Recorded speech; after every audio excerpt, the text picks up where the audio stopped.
Hello and welcome to Podcast.init, the podcast about Python and the people who make it great. When you're ready to launch your next app or want to try a project you hear about on the show, you'll need somewhere to deploy it, so take a look at our friends over at Linode. With 200 gigabit private networking, scalable shared block storage, node balancers, and a 40 gigabit public network, all controlled by a brand new API, you've got everything you need to scale up. And for your tasks that need fast computation, such as training machine learning models, they just launched dedicated CPU instances. And they also have a new object storage service to make storing data for your apps even easier. Go to pythonpodcast.com/linode, that's Linode today to get a $20 credit and launch a new server in under a minute. And don't forget to thank them for their continued support of this show. And you listen to this show to learn and stay up to date with the ways that Python is being used, including the latest in machine learning and data analysis. For even more opportunities to meet, listen, and learn from your peers, you don't want to miss out on this year's conference season. We have partnered with organizations such as O'Reilly Media, Corinium Global Intelligence, ODSC, and Data Council. Upcoming events include the Software Architecture Conference, the Strata Data Conference, and PyCon US. Go to pythonpodcast.com/conferences to learn more about these and other events, and take advantage of our partner discounts to save money when you register today. Your host as usual is Tobias Macey, and today I'm interviewing Alex Grönholm about APScheduler, a library for scheduling tasks in your Python projects. So Alex, can you start by introducing yourself? Yeah, sure. I'm a long-time developer doing hobby projects and commercial projects for many years. I think my professional career mostly started around 2005. I didn't start with Python. I actually started with PHP and then went on to Java. And then I think Python was the next language. And do you remember how you first came across Python? I remember one of my colleagues mentioning it in passing, but that didn't spark my interest. It was only after quite a few years that I was reintroduced to Python. I don't remember when that was exactly. I do remember I started using it in my work projects in around 2007, I think. I needed to find a new tool besides Java, and then I remembered Python, maybe because it was already gaining a lot of popularity. I heard a lot of good things about Python, and then I wanted to try it out. I made my first practical application in like a couple hours after starting to learn it. It was that intuitive. So I fell in love with Python, and I still am in love with Python, I would say. And given that you have a background in a number of other different languages, do you find that you still use those other languages for some of your different projects, or are you primarily just using Python these days? I'm primarily using Python these days, and pretty much the only other language I use is ECMA script for practical reasons, because it's the only one you can use on the web right now. Yeah, it's interesting that JavaScript has taken such a hold on the web, but I'm curious to see how things play out once WebAssembly gets to be a bit more mature and tooling makes it easier for us to be able to actually write Python modules to deploy to the browser. The thing about WebAssembly is that Python is not a really good fit for WebAssembly, mostly because WebAssembly currently doesn't have garbage collection, but that's a whole another topic. And so in some of the work that you were doing with Python, apparently you found the need to be able to schedule different tasks. So I'm wondering if you can just give a bit of background about what the APScheduler project is and some of the primary use cases that it was designed for. The primary reason why I chose to write it is because there weren't very many options for scheduling tasks for Python at the time. There was the Celery project, but that was quite a bit of an overkill for what I had in mind. I was running this commercial project, a custom ERP software that needed to perform some routine tasks on a schedule. And I didn't want to use the cron daemon because it was not really the right tool for the job. So I figured this shouldn't be that hard, and I wrote the cron trigger and a couple others and published it as a public project after that. And it turns out other people were also looking for lighter scheduler, because the problem I usually get told about Celery is that it's very hard to set up, very heavyweight. So people come to APScheduler because it runs within your application and not as a standalone service. Yeah, there are definitely a number of cases where, as you said, Celery is overkill for doing some lightweight projects. And I actually came across APScheduler a number of years ago when I was first starting to use Python in my professional work, and was pleased with the simplicity of getting it to run, because I just needed to write a simple daemon that would execute periodic tasks and didn't need for the distributed capabilities that Celery brought along. So I was glad to find the work that you did so I didn't have to do it on my own. So for somebody who is going to build something on top of APScheduler, can you just talk through some of the workflow for integrating it into an application and some of the design considerations that they should be aware of as they're planning out the overall structure of their project? Yeah, this is actually one of the pain points of APScheduler, because the most common type of application out there is a web application. And usually in a web application, you have several processes running the web application as multiple workers to distribute the load. And APScheduler was really designed to run in a single process. So if you want to use APScheduler in a web app, then you need to be aware of the fact that it currently doesn't have any mechanism to share job stores. It says so in the frequently asked questions section in the documentation, but it is a very common problem. People want to use it in a web app, but there are some ways to do that. The first and foremost is to not use a persistent job store, but that may not work for everybody. If a persistent job store is required, then the only real way to do that with APScheduler 3, the current release, is to run it in a separate process and use some kind of RPC mechanism, or maybe a lightweight HTTP server to schedule the tasks. So to build some kind of remote control interface for the web app. I recall there are some libraries that actually do that. I can't remember their names offhand, but they do exist. Yeah, in the documentation, you have a reference implementation using RPC for a simple command and control mechanism. And so it's definitely interesting where, as you said, a number of people who are thinking about task-oriented workflows are probably coming from the web, where they're familiar with Celery, versus people who might be building some sort of system daemon that just needs to be able to run periodic tasks on a server somewhere. And so there are different constraints and different considerations in those workloads, where for web applications, as you said, it's common for people to scale horizontally across a number of instances. And so you need some sort of coordination mechanism, versus somebody who's running a local daemon where all it has to care about is the local system resources, in which case APScheduler is a perfect solution. In fact, the first use case that I had, my own, just involved one process. So it wasn't a problem in that setting. So regretfully, APScheduler was never really designed for horizontal scalability, but it's something that I'm already working on. We can talk about it in the end. Yeah, when I was looking through the documentation, there's a lot of pluggable capabilities within the library, so it definitely seems that you designed in room for being able to add those capabilities without locking yourself to that at the outset. And so I think some of the design of how you structured the library definitely allowed for that eventual progression towards something more sophisticated, while still being able to be simple enough for somebody to get something up and running in a single process and solve their needs in that use case. Yeah, people use a lot of backing data stores, and I received quite a few PRs for adding new data stores. I think at least Zookeeper and RethinkDB were completely contributed up by other people. So that was a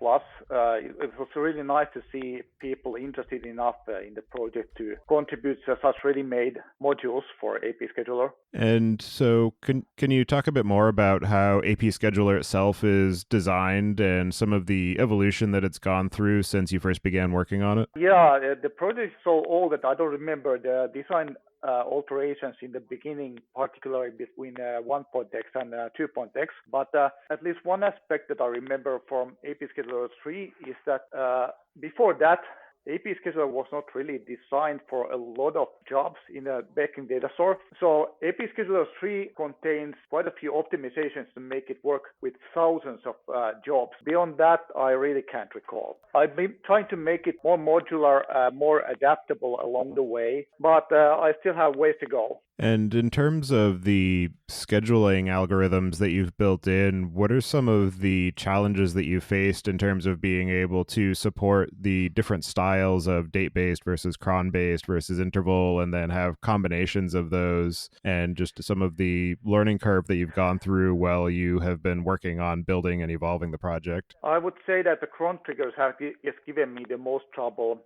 Sometimes I would just stare at the code for half an hour trying to wrap my head around the logic. There have been some edge cases, particularly around daylight saving time. I'll just have to say that DST can go die in a fire, but it's a fact of life that we still have that. So some people have pointed out problems with the DST handling, and I think I've fixed at least the majority of the issues with that, hopefully. Nobody has complained about this recently, at least. Yeah, then there are some cases where the user can enter cron specification that will actually never trigger, and that can cause an infinite loop, causing the scheduler to pretty much freeze or go to a busy loop that never ends. And I'm not even sure what the proper solution to that is. Maybe limit it to a certain amount of iterations or whatnot. I'm not really sure, but it's a design challenge. Also, the OR trigger is fairly nice and doesn't usually give any trouble, but the AND trigger is very problematic, particularly when combined with the interval trigger. You see, the biggest issue with combining these two is that the interval trigger starts on certain second or millisecond, and then the trigger compares the produced next fire times exactly. So the trouble is that usually the interval trigger and the cron trigger never agree on a common fire time. So this also causes the scheduler to freeze because it keeps looking for the next available fire time, which is never found. There's a fix coming for that in the next major release, but it has given me a lot of trouble. I've answered several Stack Overflow questions regarding this very problem, but people keep encountering this problem. It's regrettable, but this is one of the biggest design challenges that I've faced with AP Scheduler. Yeah, I don't envy you being so involved in a project that is so closely coupled to time and the way that computers deal with it, because as anyone who has ever had to deal with it before, time is one of the more challenging aspects of working with computers and getting anything right. And that's why there are so many different conflicting truths about how to handle it properly. Also, the issue of time zones. AP Scheduler currently requires PyTT time zones because, particularly with the cron trigger, you have to have PyTT time zones for time zones that do have DST. So even if you use like plus 0200 time zone that you currently are using, then to a lot of people it came as a surprise that the schedules can be 1 hour off because they haven't taken into consideration the DST issue. I remember this one person who complained that their schedule was 1 hour off, and when I inquired further, they told me they were using Eastern Standard Time as their time zone, but it was wrong because they were actually somewhere on the Eastern US seaboard, and they should have used the America/New York time zone because that will take care of DST when you enter the cutoff date time. But if you use Eastern Standard Time, then it keeps a standard a fixed offset, which is of course wrong at some point. Daytime handling is really a big can of worms. Absolutely. And so in terms of the ways that you've used AP Scheduler, you said that when you were first building it, it was for an ERP system. I'm assuming at this point that you've moved on to other projects. Yeah. And I'm curious how much of a role AP Scheduler has played in some of the other projects that you've been involved with since then. Well, I'm embarrassed to say that I don't really use it in production myself, but I anticipate that I will be using the next major release in production because I do have a need for a scheduler, at least for a periodic scheduling of projects. But for simple use cases, just a sleep loop is enough. In fact, a lot of people have asked about AP scheduler for their use cases, and when I ask, they just need to do something on a fixed period, and I've told them that if they don't need any sophisticated event listening mechanism or error handling or whatnot, they can just get by with a sleep loop. And has the introduction of async IO as a core primitive in the Python runtime brought about more interest in AP scheduler because of the fact that there is a greater possibility of actually having the asynchronous offline tasks co-located with the primary runtime? And has that brought people into using AP scheduler within those types of projects? I wouldn't say that async IO has had much effect on that, but async IO support is one of the weak points actually of AP Scheduler, one that is going to be rectified with the next major release. Async support was pretty much an afterthought with AP Scheduler's design. That is going to totally change with the next major release. I'll talk about that later. But so far, the async IO support is not nearly as good as I would want it to be. So I've actually refrained from using it myself. And so, given that you aren't using it in production, what is your motivation for continuing to evolve and support the project after so many years? Well, I don't want to leave people hanging, and it has been a great learning experience for me. I've learned about modularity a lot. Plus, it's a very popular project. I think it's somewhere in the maybe top 50 or maybe at least in the top 100 of PyPI's most downloaded projects. So it would be a shame to just leave it without a maintainer. And do you have any strategies as far as making it sustainable, or is it just a nights and weekends project that you work on as you have the time? Pretty much so. Nobody has volunteered to take over, so I'm just continuing it whenever I have time. Also, I should mention that Omer Katz of the Celery project has expressed interest in incorporating AB scheduler into Celery.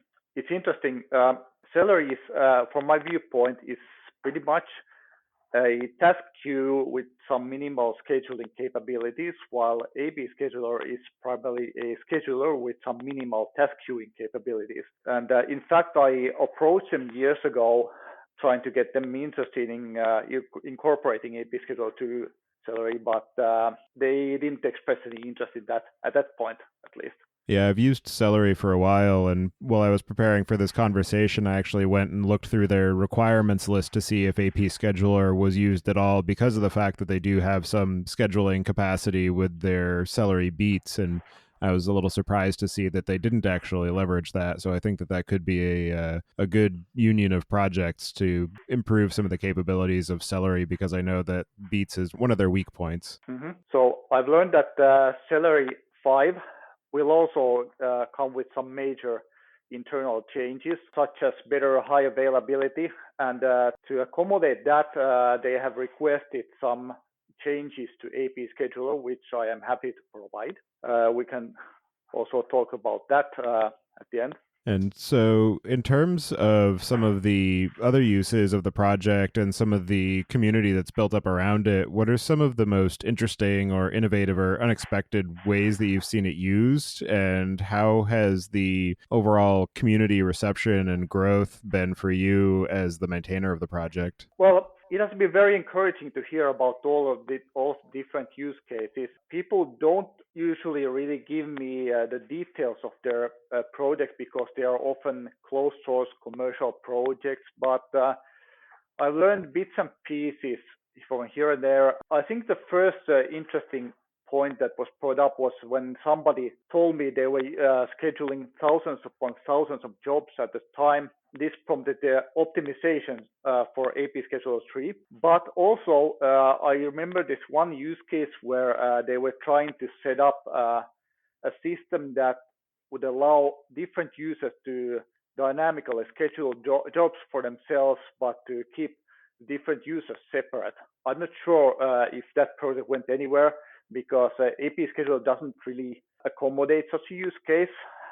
I would really like to support that, but it's a very difficult design issue. Apart from that, I don't really recall any specific project or use cases that might have been noticeable.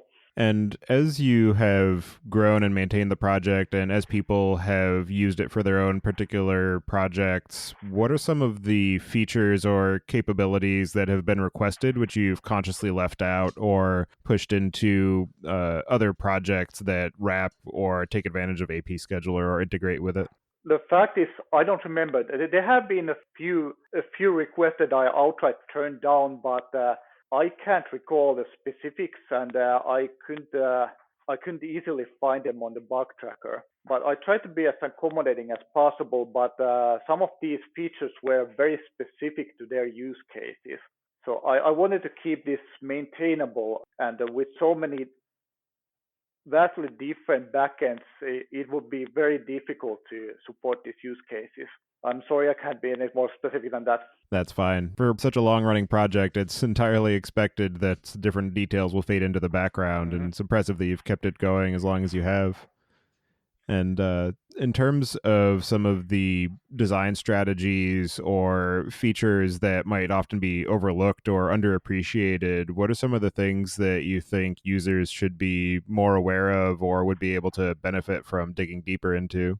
I think that might be the use of setup tools entry points. You see, AP Scheduler has these setup tools entry points declared for uh, different triggers and job stores and executors. So that makes AP Scheduler extensible in such a manner that you can declare these entry points in your own project, and you can then use the add job store and so forth, and use names of your custom triggers or job stores uh, directly with AP Scheduler. It will just look up the entry point dynamically, and then it will just work. Also, a lot of people seem to have very specific requirements for triggers.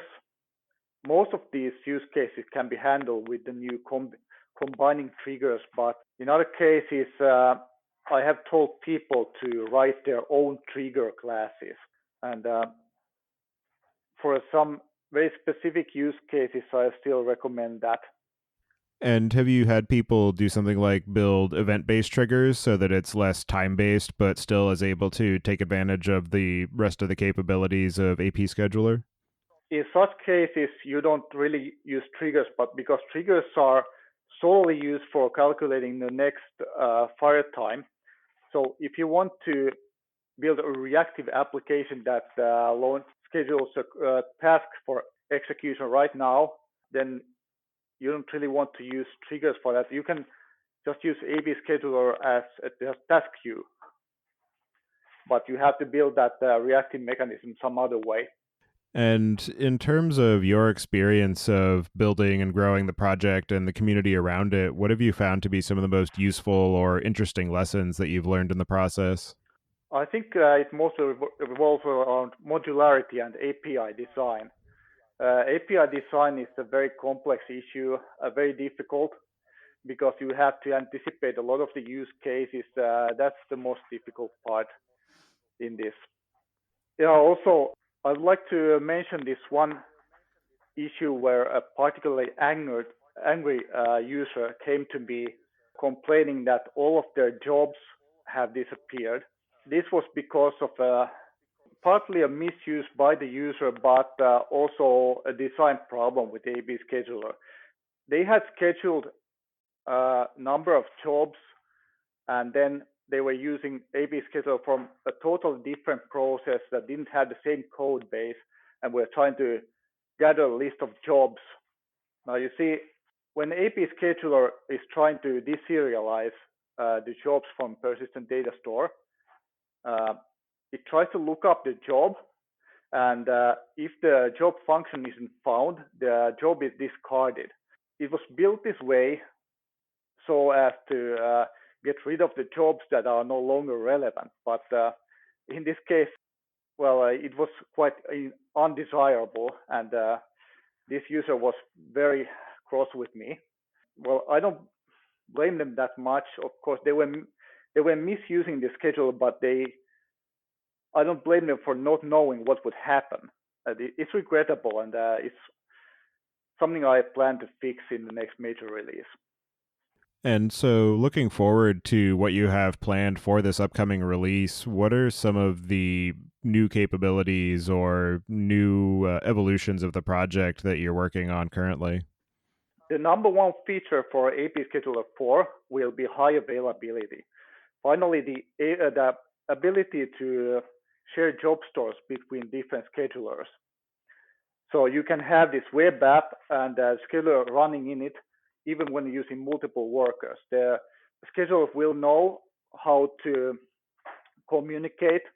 Basically, it means that when the scheduler looks for the next schedules to run, it will obtain a lock on these schedules, and then other scheduler will know not to try to process them. So it's a partial redesign, a major redesign, I would say, that considers high availability from the ground up.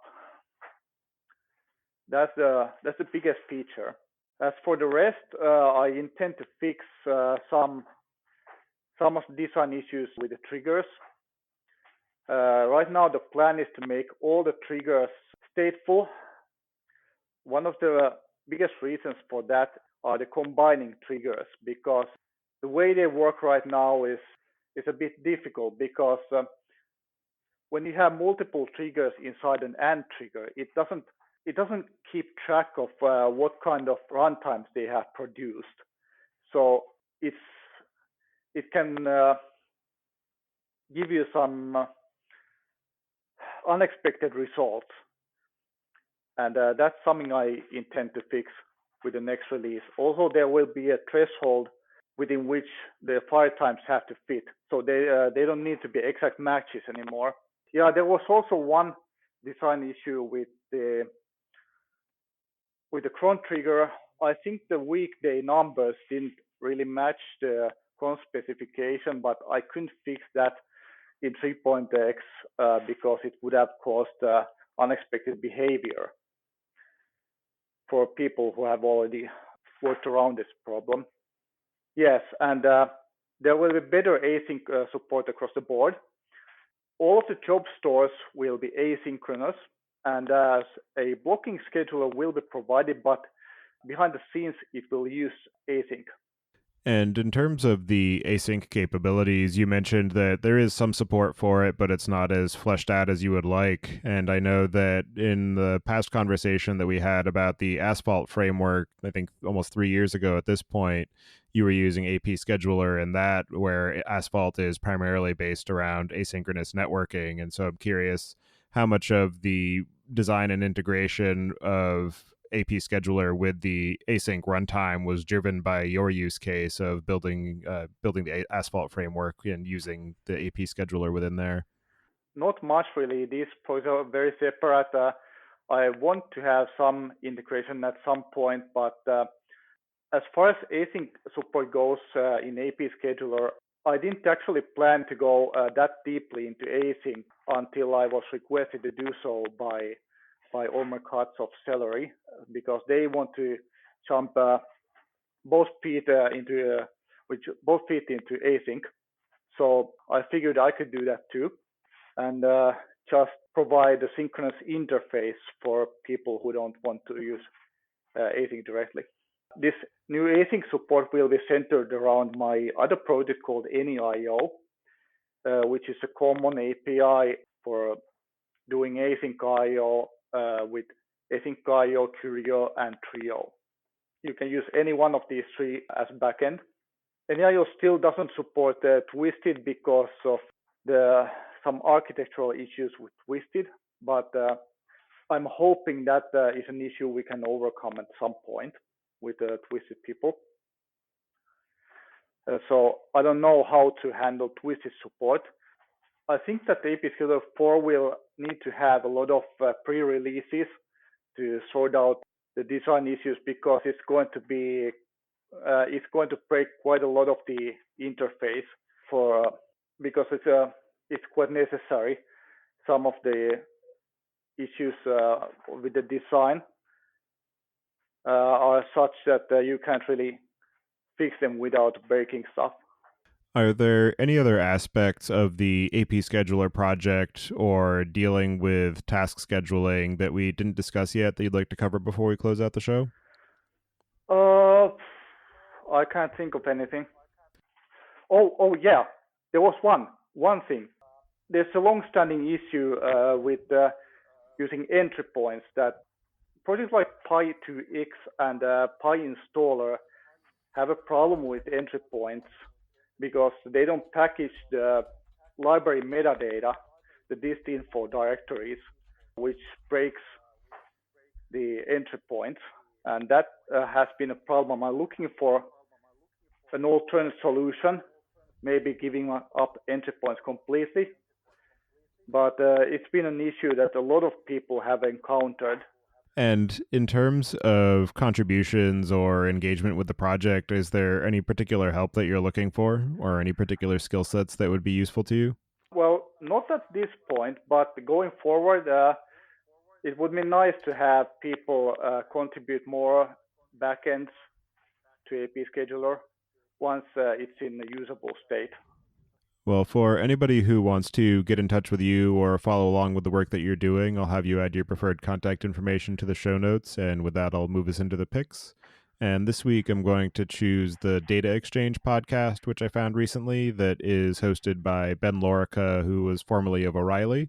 So he's moving the work that he had been doing with the O'Reilly Data podcast to his own independent one. And so far, it's been enjoyable. So if you're looking for a new podcast to listen to, I recommend taking a look at that one. And so with that, I'll pass it to you, Alex. Do you have any picks this week? Well, there was this one library that I came across called Tenacity. It's a retrying library. It's very sophisticated and has full support for async too. It was a really nice find. All right. I'll definitely take a look at that one. So thank you for taking the time today to join me and share your experience of building the APScheduler project. It's one that I've taken advantage of in the past, and so I appreciate all of your time and effort on that, and I hope you enjoy the rest of your day. Thank you, and you are welcome. Thank you for listening. Don't forget to check out our other show, the Data Engineering Podcast, at dataengineeringpodcast.com for the latest on modern data management. And visit the site at pythonpodcast.com to subscribe to the show, sign up for the mailing list, and read the show notes. And if you've learned something or tried out a project from the show, then tell us about it. Email hosts@podcastinit.com with your story. To help other people find the show, please leave a review on iTunes and tell your friends and coworkers.